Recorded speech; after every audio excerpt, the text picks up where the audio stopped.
अडानी और अडानी से जुड़े कारोबार के मुद्दे पर दुनिया भर में जो फजीयत हो रही है, इसको लेकर विपक्ष लगातार मौजूदा सरकार से सवाल कर रहा है कि आखिर आप अडानी को किसी भी जांच के दायरे से बाहर कैसे रख सकते हैं। इतने गंभीर आरोप लग रहे हैं, अमेरिका की कोर्ट भी अब अडानी को समन कर रही है, यानी अडानी अमेरिका जाने की हिम्मत दिखा नहीं सकते और भारत में उनके खिलाफ जांच हो नहीं रही है। वो खुलेआम यहां पर अपने कारोबार को भी आगे बढ़ाने की बात कर रहे हैं और यहां मीडिया से लेकर सत्ता में बैठे नेता तक अडानी की तरफ से उनकी पैरवी कर रहे हैं। अमेरिका में जो मुकदमा चल रहा है, लग ये रहा है कि भारत में बैठे बीजेपी के कुछ प्रवक्ता और मीडिया में बैठे अडानी के प्रवक्ता ये समझ रहे हैं कि अमेरिका की अदालत में कोई बिना सबूतों के, बिना किसी आधार के अडानी को समन कर दिया गया है। उनको यह लग रहा है कि अमेरिका की अदालत में शायद भारत का विपक्ष दबाव डालकर ये मुकदमे को आगे बढ़ा रहा है। कोई लॉबी है जो अडानी के खिलाफ लगी हुई है। इसीलिए तो इस देश में मीडिया नाम की संस्था और सत्ता में बैठी बीजेपी पार्टी अडानी को राष्ट्रवादी, हिंदू होने के खामियाजा उठाने वाले उद्योगपति के तौर पर प्रोजेक्ट कर रही है। अडानी के मुद्दे पर विपक्ष तो एक तरफ है, बीजेपी के भीतर से भी प्रधानमंत्री मोदी और अडानी को सीधे तौर पर अब टारगेट किया जा रहा है। जी हां, सुब्रमण्यम स्वामी जो बीजेपी के वरिष्ठ नेता हैं, प्रधानमंत्री जब 2014 में चुनाव लड़ने के लिए आए थे तो सुब्रमण्यम स्वामी खुले तौर पे उनके समर्थन में पहुंचे थे। राहुल गांधी और गांधी परिवार के खिलाफ सुब्रमण्यम स्वामी को इसी बीजेपी ने आगे करके तमाम मुकदमे चलवाए थे और मीडिया में प्रोपगेट किया था। अब वही सुब्रमण्यम स्वामी प्रधानमंत्री मोदी और अडानी को आड़े हाथों ले रहे हैं, सवाल पूछ रहे हैं। प्रधानमंत्री और अडानी को लेकर सवालों का एक अंबार तो है ही।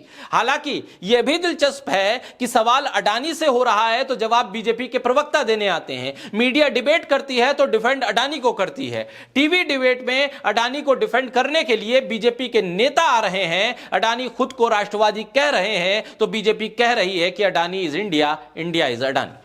लेकिन राष्ट्रवादी अडानी के कारोबार में एक पाकिस्तानी भी हिस्सेदार है और चीन जो भारत की जमीन पर कब्जा करके बैठा है, जो चीन पाकिस्तान का साथ देता है, जो चीन कश्मीर पर पाकिस्तान के साथ खड़ा है, जो चीन अरुणाचल पर कब्जा करने के मंसूबे पाल रहा है, उस चीन में राष्ट्रवादी अडानी अपना कारोबार फैला रहे हैं, अपनी कंपनी खोल रहे हैं और फिर भी अडानी को राष्ट्रवादी होने का सर्टिफिकेट बीजेपी बांट रही है और कह रही है इसी वजह से अमेरिका में मुकदमा हुआ और इसी वजह से भारत का विपक्ष अडानी के पीछे पड़ा है।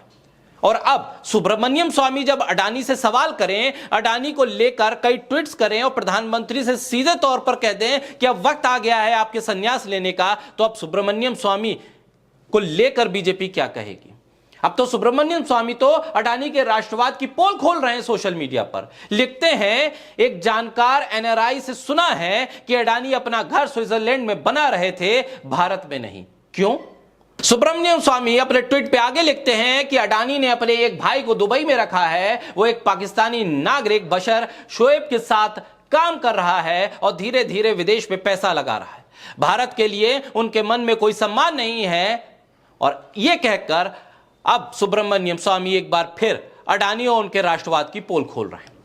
अब ये तो बीजेपी के नेता और अडानी के प्रवक्ता ही बता पाएंगे कि बीजेपी के नेता सुब्रमण्यम स्वामी कितना सच बोलते हैं, कितना झूठ बोलते हैं। लेकिन अब तक सुब्रमण्यम स्वामी के ट्वीट को नकारता हुआ कोई भी बीजेपी का नेता, प्रवक्ता या अडानी का समर्थक सामने नहीं आया। किसी ने यह नहीं कहा कि सुब्रमण्यम स्वामी झूठ बोल रहे हैं, ना ही अडानी की कंपनी अडानी ग्रुप की तरफ से सुब्रमण्यम स्वामी के ट्वीट का विरोध किया गया है। ऐसे में यह खामोशी क्या सुब्रमण्यम स्वामी के लगाए गए आरोपों को सच बता रहा है, या इस बात का डर है कि अगर सुब्रमण्यम स्वामी को और छेड़ा गया तो कहीं ऐसा ना हो कि कुछ और राज बाहर आ जाएं?